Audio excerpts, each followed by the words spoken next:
La parole est à Sylvie Tolmont. Merci, Monsieur le Président. Madame la Présidente, Monsieur le rapporteur, hier tombaient les résultats pour près de 700 000 candidats au baccalauréat 2015, cet examen phare dans la vie d'un élève marquant la fin de sa scolarité dans le secondaire et son entrée dans l'enseignement supérieur. Véritable rite de passage du statut d'élève à celui d'étudiant, le bac est un des fondements de notre système éducatif, une grande étape dans la construction de l'identité étudiante et dans l'émancipation du parcours de formation. Si la symbolique est très forte autour de ce rite de passage, ses impacts concrets et son réel sens interpellent. En effet, le bac apparaît de plus en plus éloigné du monde du travail, déconnecté de la poursuite des études, peu adapté à un système d'orientation intelligent qui accorderait toute l'attention qu'elle mérite à l'admission sur dossier scolaire, comme c'est déjà le cas pour intégrer les classes préparatoires ou les IUT, et enfin, selon votre rapport, très coûteux. Monsieur le rapporteur, votre rapport offre une lecture précise et approfondie de cette situation et vous permet de pointer ses dysfonctionnements.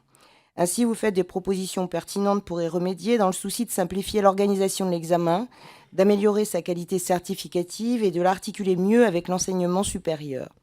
Si je salue la cohérence de ces préconisations au nom de l'évolution des pratiques pédagogiques au lycée nécessaires pour renforcer l'action conduite au service de l'égalité des chances et de surcroît pour réaliser des économies, plusieurs points m'interrogent toutefois.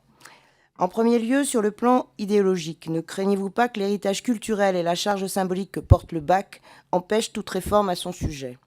En second lieu, dans une dimension plus concrète, lorsque vous proposez de concentrer les épreuves finales sur un nombre limité de matières fondamentales et de renforcer le rôle du contrôle continu, je m'interroge quant aux critères pour sélectionner ces matières fondamentales.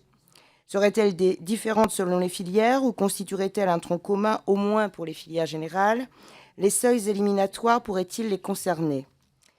Enfin, que proposez-vous d'ajouter au bac pour qu'il permette l'acquisition des compétences nécessaires à la poursuite des études supérieures ? Cette acquisition relève-t-elle de l'apprentissage des savoirs ou des savoir-faire ? Pourrait-elle s'évaluer sous la forme d'une épreuve finale ou dans le cadre du contrôle continu ? Je vous remercie. Merci Sylvie Tolmont.